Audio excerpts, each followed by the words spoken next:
We will go then to special orders of business. Councillor Kaser. Thank you. I move the staff recommendation. Second by Nanke. Thanks. So I don't actually have a whole lot to speak towards this motion, but I sit on the police facility subcommittee along with Councillor McCoy, Councillor Osick, the mayor, and then myself. And we have been in a lot of conversations with the project team on this and basically what we can do. And I think this is a good way forward to kind of get what we need for our police facility while acknowledging the real world costs that are upon us now, which is a combination of things. One of which is we have a booming market. We also have a lot of tariffs to deal with. And so I think I would like to invite Chief to speak more towards kind of what the thoughts are for using this urban renewal dollars. Great. If I may, Jerry Moore, Salem Police Chief, I'd like to turn it over to Alan for a brief presentation, and then I will certainly have some comments. Okay. Good evening. Hi, Alan. Allen Dannen with Public Works, here tonight to provide information in support of the request to allocate $2,085,000 in Riverfront Downtown Urban Renewal Funds to the Salem Police Station project. Those funds are currently unallocated in the Downtown Urban Renewal budget. Just quick status on the project. We're just over halfway through the design process and working our way forward at great pace to break ground on the project early this fall. We are going to touch on some design details in the presentation tonight, but I want to give a plug for our town hall meeting coming up on Wednesday at South Salem High School at 6 o'clock until 7:30, where there'll be a lot more of the design on display for folks in the public or anyone to come check out the progress since our last town hall back in March. There's three main points that we want to bring to you tonight in support of this request. One, as Councillor Kaser mentioned, we're in a time of extraordinary construction market conditions, and those are impacting our budget. I want to talk about the steps we're taking to address those challenges and make it clear that it's not just a request to add money to the project to maintain a wish list or keep the project at an inflated level. And then finally, the Chief's going to talk about how we are keeping the promise of the bond to make sure that the project we deliver is the efficient and effective permanent home for the Salem Police Department that we talked about moving into the bond. So first, just a quick overview of our budget after the bond passed back in May. So at that time, we were projecting that the building would be about 115,000 square feet. As you remember, that was down from the initial request, the initial bond of 148,000. The overall bond amount, $61.8 million. When you take out the design fees, the property acquisition, furniture costs, permitting, all of which we're packaging here as soft costs, it leaves about $42 million for construction. As Councillor Kaser mentioned, we are seeing extraordinary market impacts to the project, and those really break down into three areas. The first is labor costs. Overall, there's a skilled labor shortage, and like many other sectors of the U.S. workforce, in the construction trades, workers are aging and retiring, and they are not being replaced by young people going into the trades at an adequate rate to fill the gap. As a result, it's simple supply and demand. Not enough labor means that labor rates tend to go up. Contractors are working to backfill some of that gap, either by using less experienced personnel or just working long hours. But what that has an effect of is lowering productivity overall. And so you sort of get the double whammy effect of a given task taking longer and costing more per hour to do it. The second factor that was touched on, material price escalation and volatility. The steel and aluminum have been in the news a lot lately. We're certainly seeing dramatic increases in pricing there, and that affects not only the structure of the building, rebar and structural steel, but components all throughout. So windows, pipe, ductwork, any metal components in the building see an impact from this issue. It hasn't been in the news as much lately, But because of the booming market, we've seen similar price increases in lumber. And anybody who's shopped at Home Depot lately can probably echo that fact. The overall net effect is construction cost index continues to go up on an annual basis of 6%, and we're hearing from some sectors even more. That's certainly more than we estimated when we tried to put together our best guess at what escalation would be to the project back in 2016 and 2017. Finally, because everyone's so busy, there's a decrease in competition. In the past, times when this region or this area was really busy, we would sometimes see out-of-area contractors bid on work to take advantage of the opportunities here. Now, because everyone's so busy nationwide, we really don't see that, and so you get less competition for any given project. And that especially goes down into the subcontractor area, where general contractors have a hard time finding folks to do the work that they need to get done. In the end, those scarce resources lead to taking longer to get things done, higher overhead, and increased costs. A couple other facts just to add on here. We've been keeping an eye on projects all around the region: Beaverton Police, Tigard Schools, Clackamas County, Lake Oswego. All of them have seen similar price and impacts to the ones we're describing here tonight. And then, not to be too negative, but I guess it's positive too. Here in Salem alone, there is school district work and the Oregon State Resiliency Project that adds up to over $1 billion of public work that's still in the pipeline. So even if the private market cools down, there's still plenty of work coming down. So our market's likely to remain very busy for the next several years. So as I mentioned, we've been taking a lot of steps to try to control this. It was pretty clear even from early on in the project that we were going to be fighting a headwind here, and so I want to talk to you about a few of the things that we've done to try to course correct. And the first really stems back to the decision the council made here back in December to approve an alternate to the traditional low bidding process called Construction Manager General Contractor, also known as CMGC. That allowed us to bring our contractor, J.E. Dunn, on much earlier in design and start getting feedback from them both about where the costs were at and what we could do about it.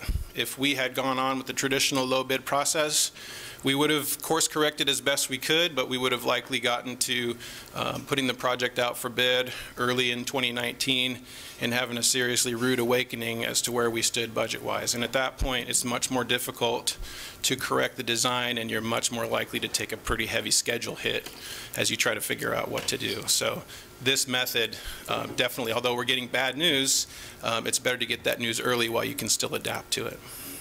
So that has definitely paid a dividend here. The other thing that our design team was challenged to do early on was figure out how we could still deliver everything we needed in a smaller package. We knew that by trimming the size of the building, we could control costs. And so through efficient design and really making sure that every space was exactly what we needed it to be, and they used some tours of existing facilities to help inform that, they were able to reduce 11,000 square feet from the building footprint without compromising any key elements of the program and still allowing for 30+ years of staff growth. One benefit of the current market is it's a good time to sell a bond. So we were the beneficiaries of our bond selling at a premium, and those earnings, both the bond proceeds and premium, are earning interest right now. Those funds are available to us without a net impact to the tax levy that was approved by the voters, and in fact they have the same restrictions as the bond funds. They have to be used for project eligible expenses. Finally, we've gone through the project with our team in a pretty thorough manner, looking for all kinds of ways to cut costs, and they really fall into two categories, and I'll give a couple examples. One is just finding better ways to do things and better ways to meet the end desire or the end need. So this example is the metal panels that will clad the exterior of the building. Some feedback we got from a local supplier was a mistake he often sees, like the example on the left, is panel sizes that are varied and don't necessarily match what's available in the raw sheet metal that the panels are fabricated from. So in the end, you wind up with wasted material to cut out these various different shapes, and although it looks appealing, you are paying for a lot of sheet metal that doesn't wind up on your building.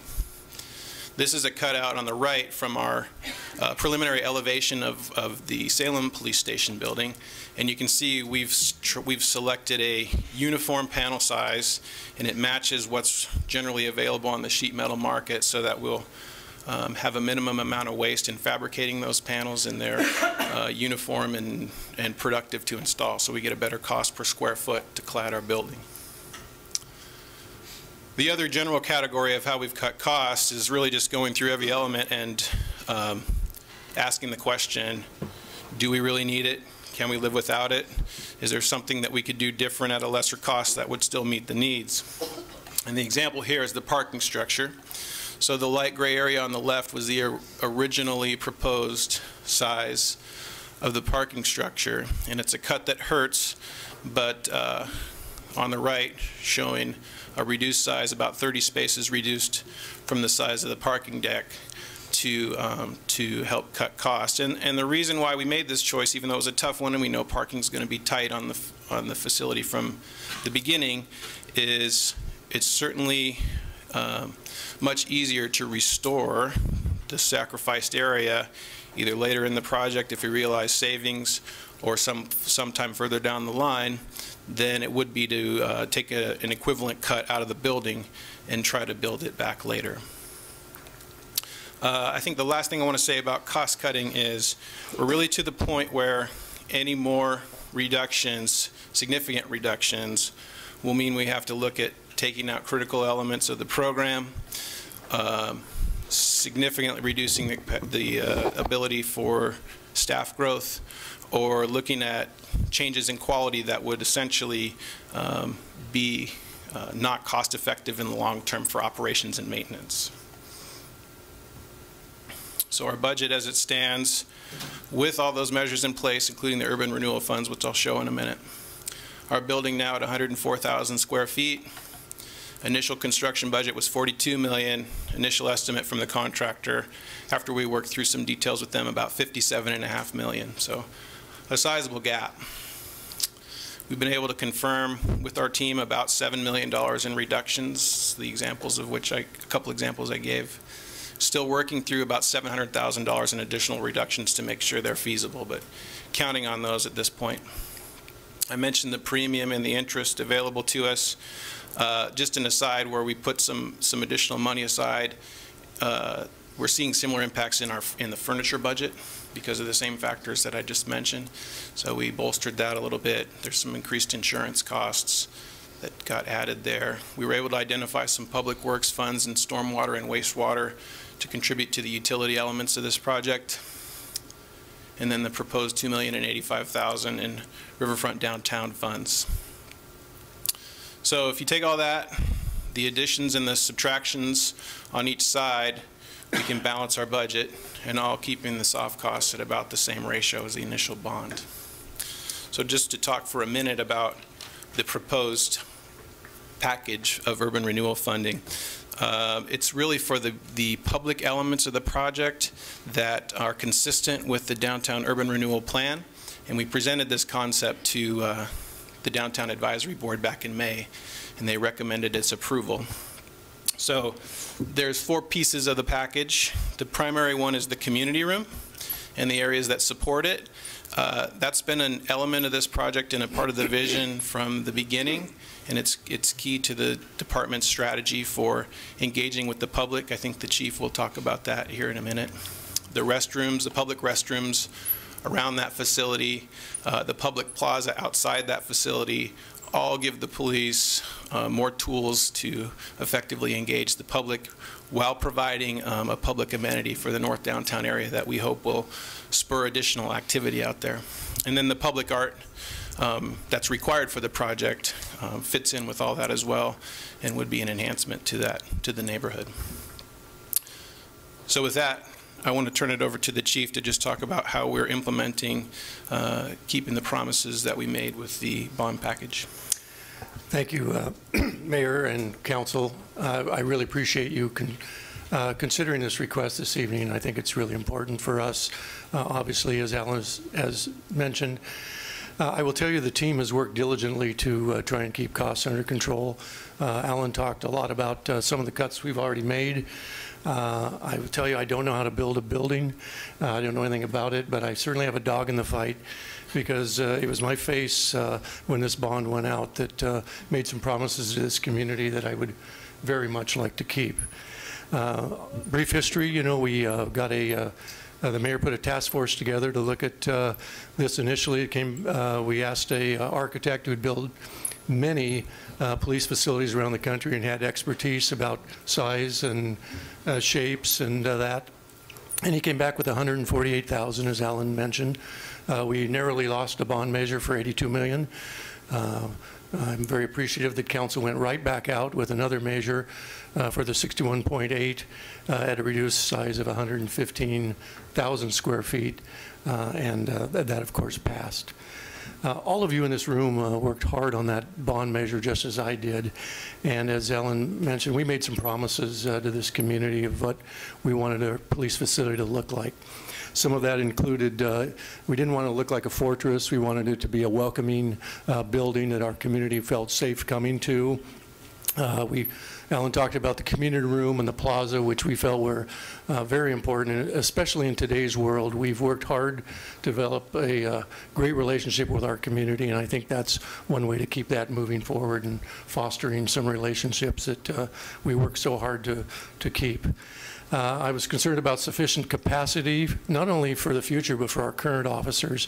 This building is going to provide them the working space that they've never had.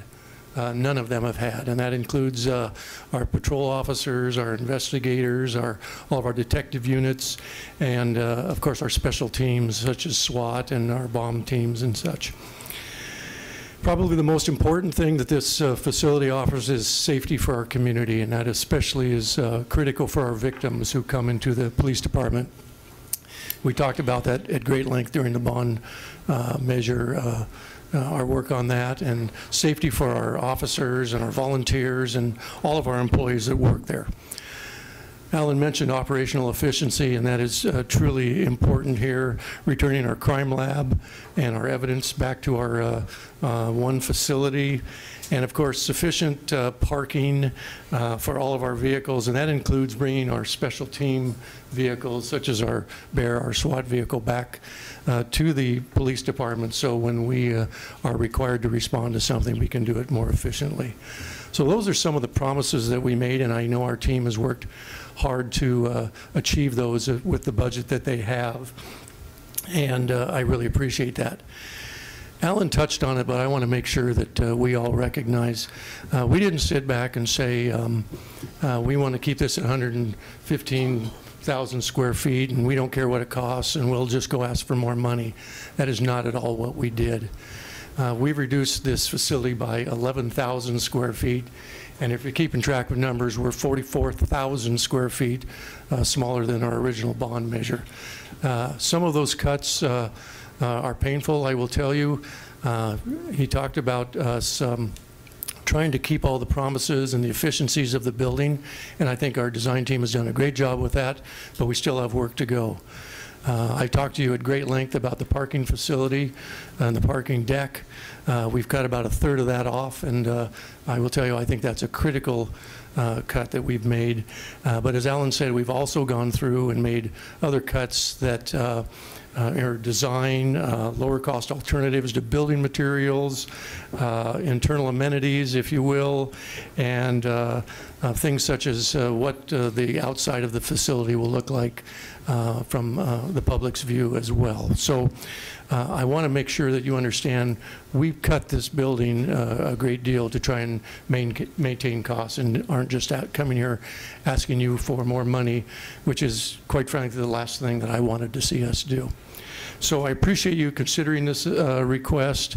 I appreciate the Urban Renewal Board and all of you that are considering it.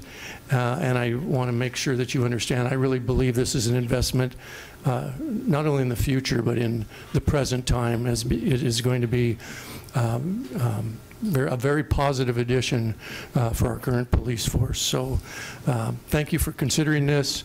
I will tell you, as I said before, we got one chance to get this right, and I really believe that.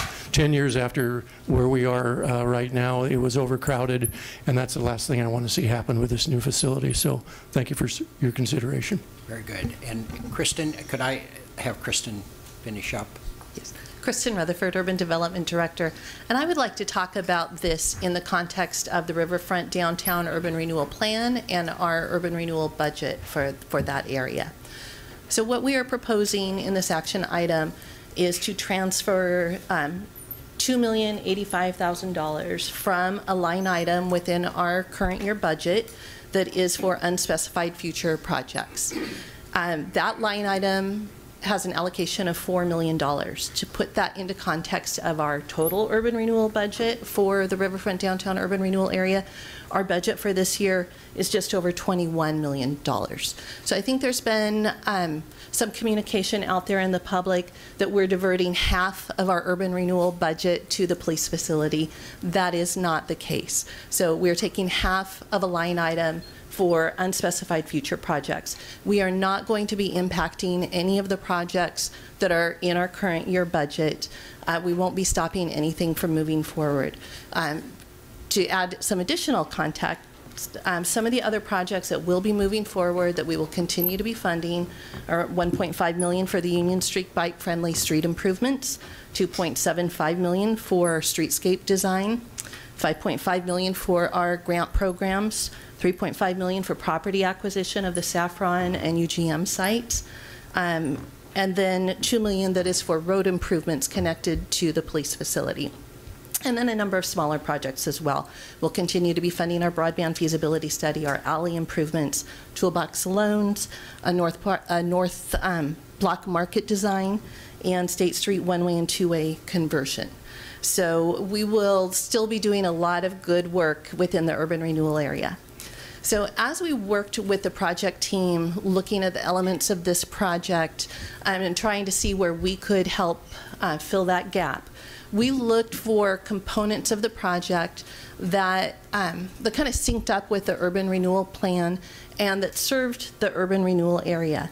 And within our urban renewal plan, we have a section that identifies public art, and we also have a section in the North Downtown redevelopment area of the plan that includes constructing and improving public improvements.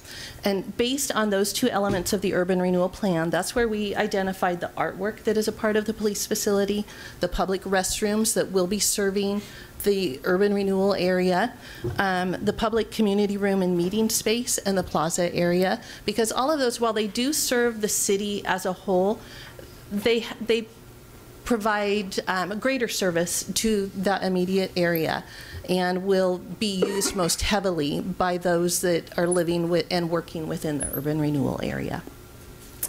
One other thing that I wanted to add is a little bit of context to construction costs. I think that Alan did a really good job of explaining the background and what's going on in public sector projects and what's happening with cost escalation. To add to that, I had a meeting here in the last week with developers out at Mill Creek, and they shared with us that what they have been seeing within the Oregon region, they work mostly in the Portland and Salem markets, they're seeing costs go up at 1% a month. That's tremendous. Year to year, in this last year, steel costs have gone up 25%. And just since April to June of this year, they've gone up 5%. So it's public sector, it's private sector, everybody is struggling with this. And I'll conclude there. Great. Thank you very much. Any questions, comments? Councilor Hoy. Thank you. I don't have a question, I have a comment. As you know, I have a unique perspective sort of on this building project, and I'm very familiar with all of the things the chief has outlined and Kristin has outlined, and I'm fully supportive of where this project is and providing this additional funding. I think it's the right thing to do. This is a unique building. We're not going to build anything else like it in the city of Salem. We have to do it right. I've seen suggestions cut the parking structure, that people can park elsewhere. That's not the case with this facility.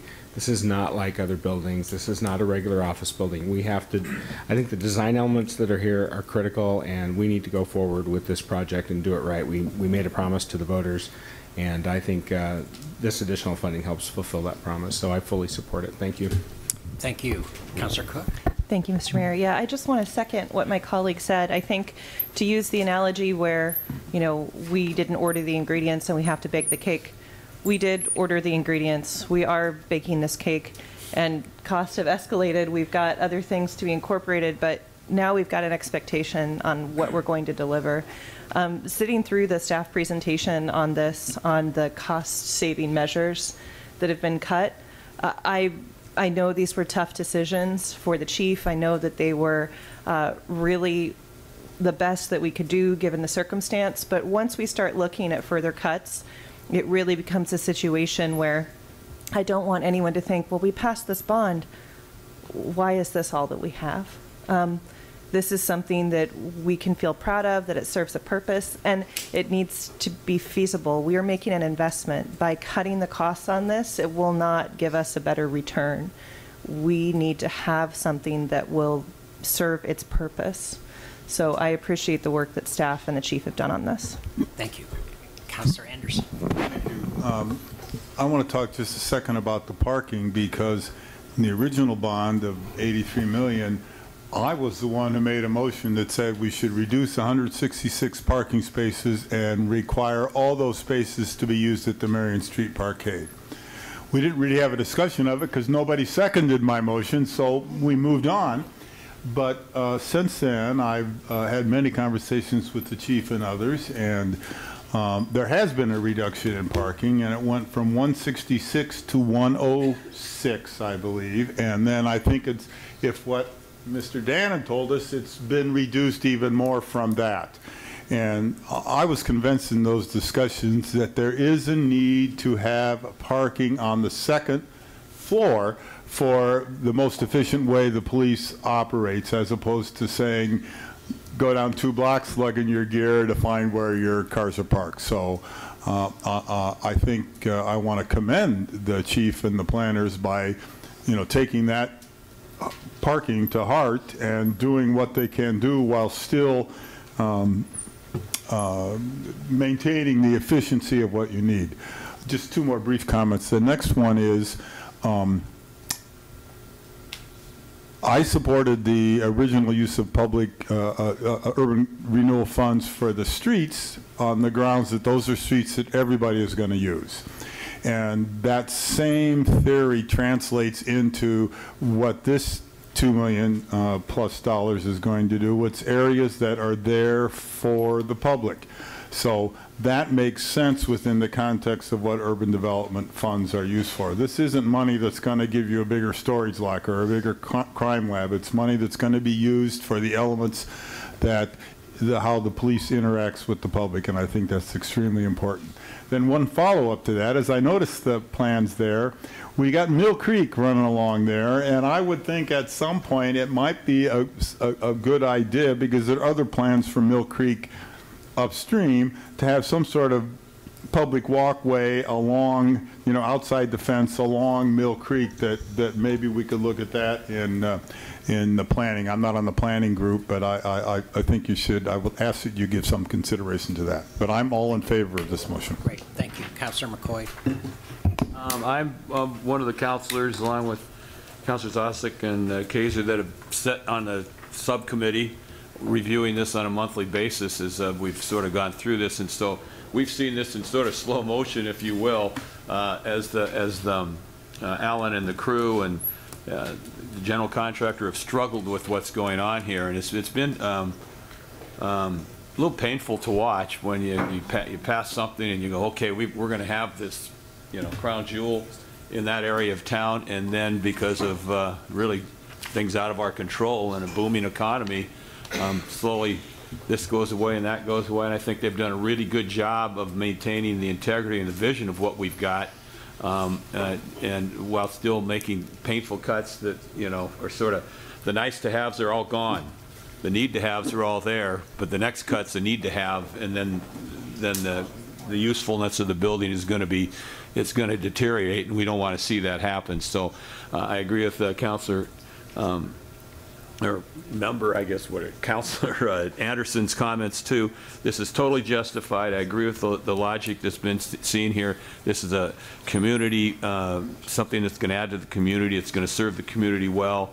I think it's going to enable the police department to interact with the citizens on a much more close basis and in a better manner, not just an enforcement manner, but a collegial manner, which I think can do nothing but help in the relationship on a long-term basis. So I'm fully in support of this and would urge your support too. Thank you, Councilor Lewis. A couple of comments. One, I truly appreciate the comments of Chief Moore. This has been his baby for quite a number of years now, and like child rearing, it doesn't always feel real good. But I think we have something that we can work with, at least if I understand you correctly. This is going to be an efficient and well thought out facility for the police for a number of years. And you could put in a 10 by 10 foot trailer in front of your office right now, and it'd be a drastic improvement of what you got right now. The other comment is about the appropriateness of using urban renewal funds for this. And all I can say after watching how we've spent urban renewal money over the last 14 years, we spent it on some very interesting things. I don't want to pick on wayfinding signs, but there's been a lot of things that have fit. And if they do, then this certainly does. Okay, just one thought. I hope, Chief, as this progresses, you will not be reluctant to come back and talk to us again if you have to, because this escalating cost and the other things associated with it, I think we have to be prepared. We just can't let this not be a 30-year facility that meets the expectations of the people who voted for the bond. That's my opinion. I'm not going to put that to a vote. We're going to vote on this motion instead, so all those in favor of the motion say aye. Aye. Aye. All opposed, motion passes. Councilor Anderson. Thank you. I move that we accept the Salem Convention Center marketing addendum for fiscal year 2018-2019. Second. Second by Cook. Go ahead. Thank you. I pulled this because I am the son of a woman who was educated as a high school English teacher, and she never taught because she was a minister's wife of the 50s, 60s, and 70s, and she had 4 of us within 5 years. But she taught us. And I said the same thing at the last time we had the marketing addendum. I thought there were some pretty easily caught grammatical errors, editing errors, proofreading errors, and I actually discussed it again, as I said last year, and I was hoping to see something better this year, and there isn't. And I actually marked things up because I perused it, I didn't scan it, and I have given it to the folks from the SCC who are here, and I'm happy to discuss any of those things with them. But this is a professional product. Yes, it's for us, but at some point the same people who are writing the things for us are going to be writing what goes out there. So I've made some markups and changes, and I don't have any disagreement with the plan and the idea. I just think it needs to be presented a lot better, and I gave those markups to the folks who are here from the SCC, and also to Kristin Retherford, and also to the city manager. So I'm looking forward to a much more polished and professional product next year. Thank you, Councilor. My wife was one of the last proofreaders at the Statesman Journal, and in my opinion, it has suffered ever since.